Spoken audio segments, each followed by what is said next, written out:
Assalamualaikum warahmatullahi wabarakatuh. Pada hari ini kita masuk pada pembelajaran sejarah peminatan.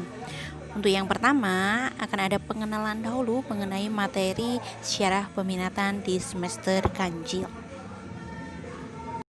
Pada semester ganjil ini ada 4 materi utama.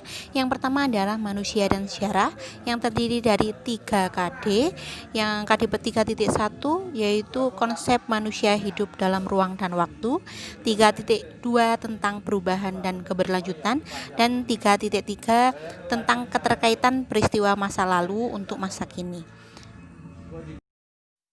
Materi yang kedua hanya terdiri dari 1 KD, yaitu tentang sejarah sebagai ilmu. Kemudian materi yang ketiga tentang berpikir sejarah. Dan materi yang terakhir adalah mengenai sumber-sumber sejarah. Pada materi yang pertama kita akan mempelajari manusia dan sejarah dengan submateri khusus manusia, ruang, dan waktu. Yang pertama, keterkaitan manusia, ruang, dan waktu. Untuk tahu tentang keterkaitan itu, kita harus tahu dulu unsur sejarah. Jadi, unsur sejarah ada 3.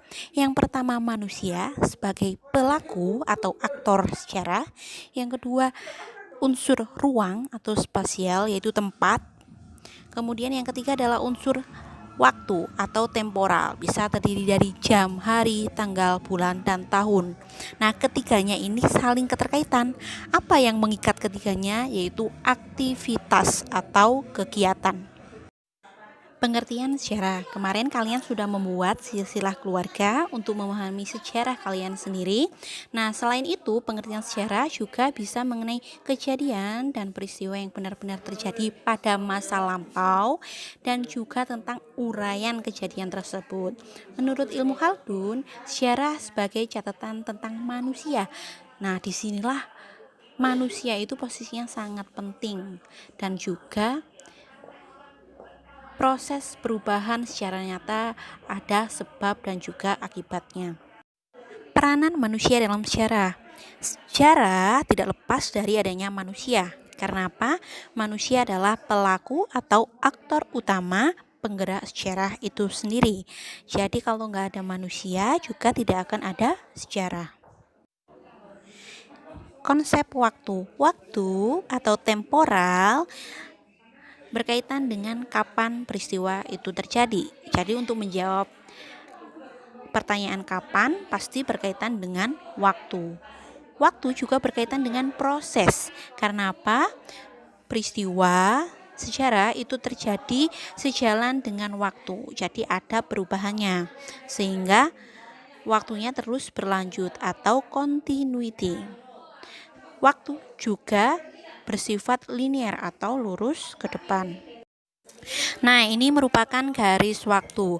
Jadi ada masa lalu, masa kini, dan masa depan. Apa yang terjadi pada masa lalu itu akan berpengaruh pada masa kini kita, dan apa yang kita lakukan pada masa kini akan berpengaruh pada masa depan. Konsep ruang. Nah, ruang atau spasial ini berkaitan dengan aspek geografis atau tempat terjadinya peristiwa. Adanya unsur ruang ini akan mempermudah kita memahami peristiwa sejarah. Cakupannya sangat luas, misalnya ada jalan, nama kota, kemudian nama daerah dan lain sebagainya. Nah, semua peristiwa pasti ada unsur ruangnya. Untuk mengetahui tentang peristiwa sejarah lebih detail, kita harus bisa menjawab pertanyaan 5W 1H. Yang pertama, apa peristiwa sejarah tersebut? Kemudian siapa pelaku atau tokohnya? Siapa saja yang terlibat? Yang ketiga adalah kapan peristiwa itu terjadi? Yang keempat, di mana lokasi peristiwa itu? Yang keempat, mengapa?